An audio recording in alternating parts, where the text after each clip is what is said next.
মুখ নয়, তোমার ক্লান্তি ঢাকো।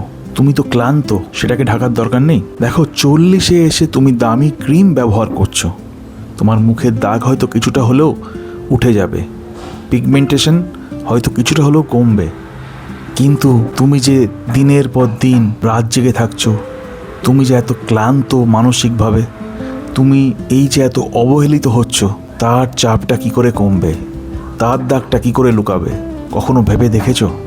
এবার ভাবো, this is the high time to think about ইট।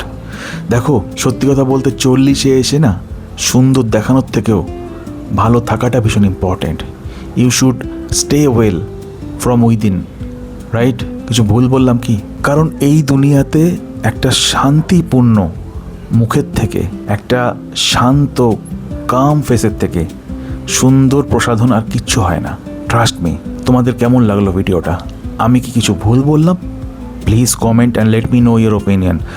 আর তোমরা কিন্তু আমাকে স্টার দিয়ে সাপোর্ট করতে পারো। Your support really means a lot to me. Thank you.